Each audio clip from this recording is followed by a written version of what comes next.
So in this video, we're going to go over this worksheet that goes along with the moles lecture. And so this is about moles, mass, and number of particles. So hopefully you've tried this before you're watching this video. So the first question is asking about Avogadro's number, right? So which is symbolized Na. And we're asked, what is the numerical value of Avogadro's number to 4 significant figures? So we can look this up, but remember, so Avogadro's number, capital N, subscript capital A, is equal to 6.023 times 10 to the 23rd. And that's, Avogadro's number is just a number of things, and it is that's the number.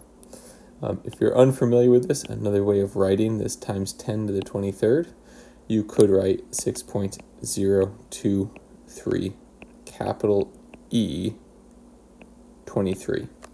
And that times 10 to the 23rd and E to the 23rd mean the same thing. This is often the easier way to put it into a calculator, which is why I wanted to show you now.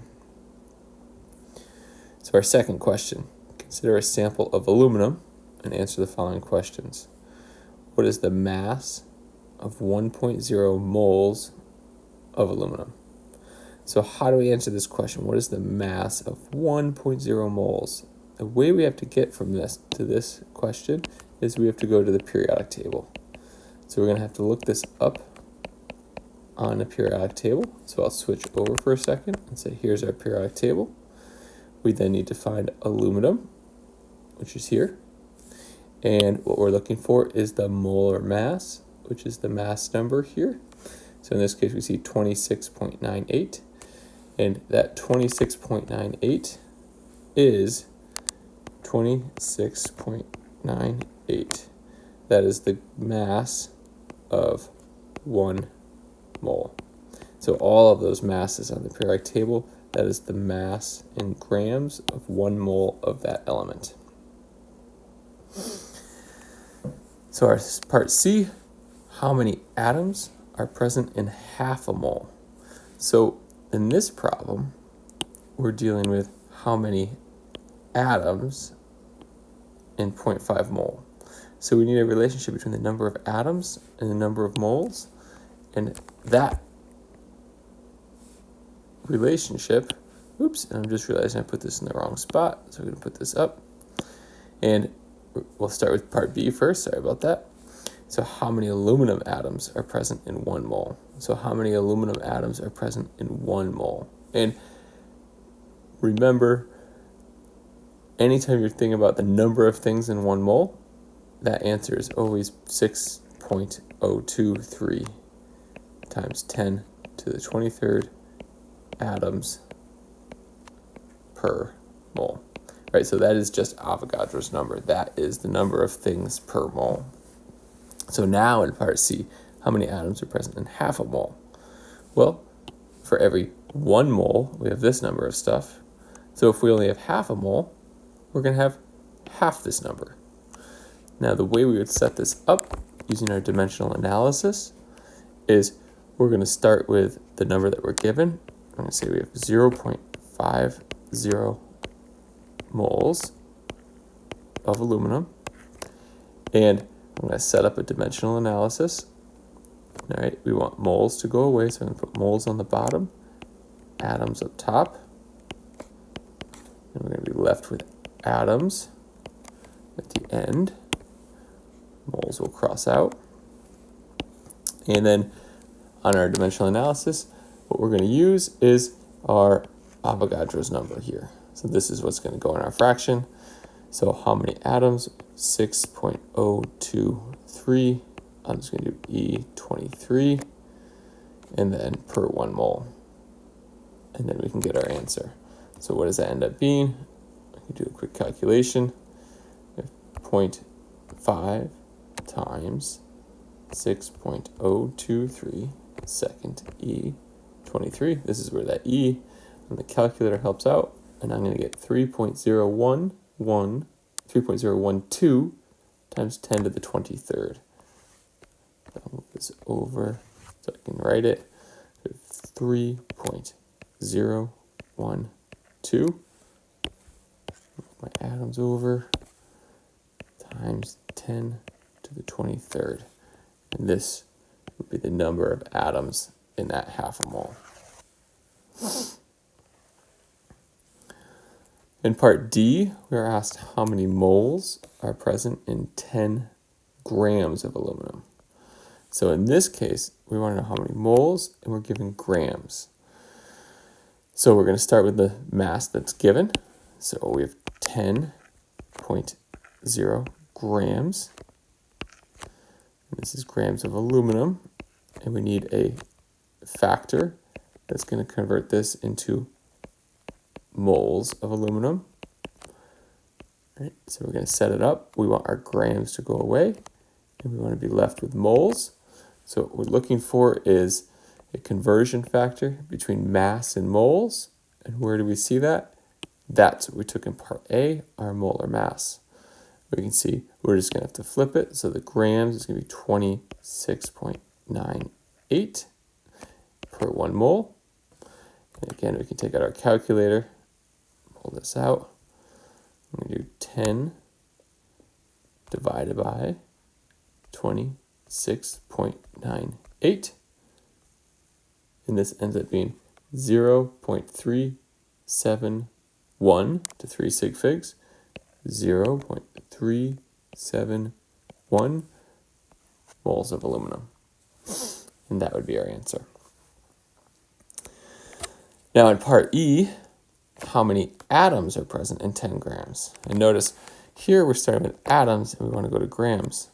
And recall, if we want to do this, this is actually has to be in 2 steps. We're actually going to have to go from atoms to moles, and then we go backwards because we're going the other way. My bad. So we're starting with grams. So we're going to go grams to moles to atoms.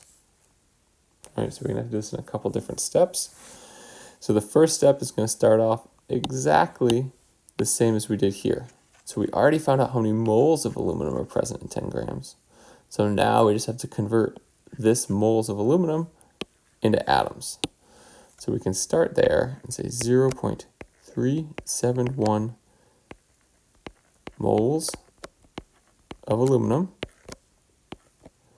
Now we need a conversion between moles on the bottom because we want it to go away, and atoms. And so we end up with atoms as our answer. And that conversion, again, anytime between moles and number of things, it's always Avogadro's number, 6.023 E23 per 1 mole. Moles cross off. And so now we can go back to our calculator. We can take that same number. So I still have 0.371. So I can go 0.371 times 6.023, 23rd, equals 2.23 times 10 to the 23rd. 2.23, make this a little cleaner. 23 times 10 to the 23rd atoms.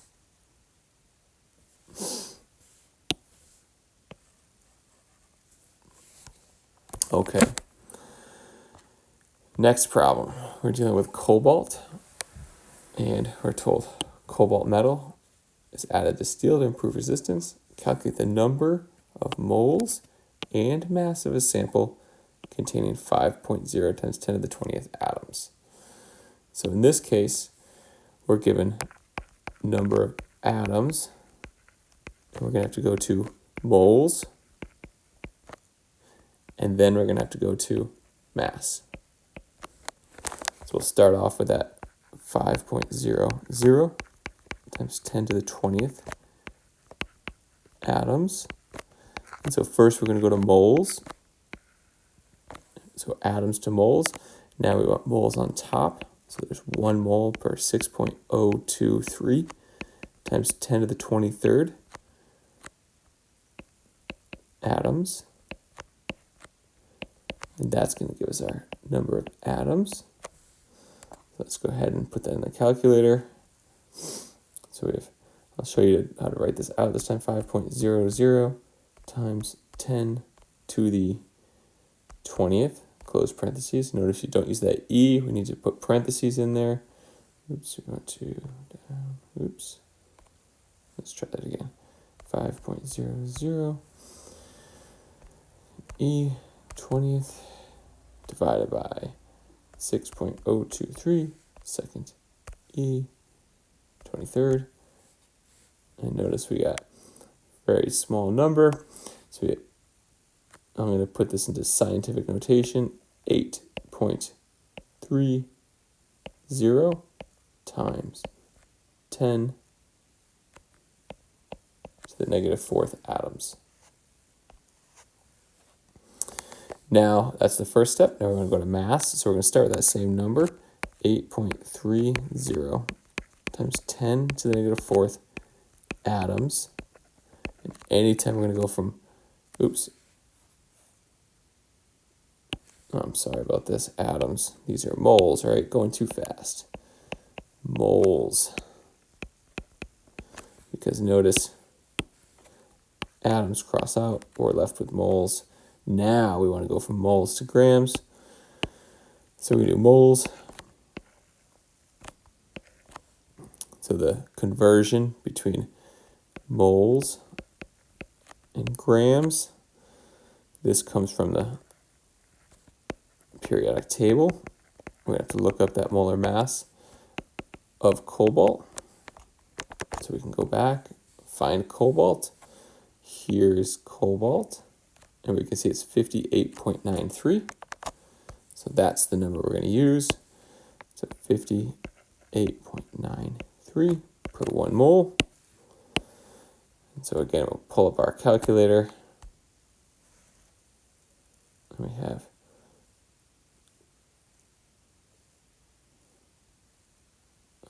8.3 second E -4 times 58.93 equals 0.0488 grams. And that's the first step of our worksheet. Thank you.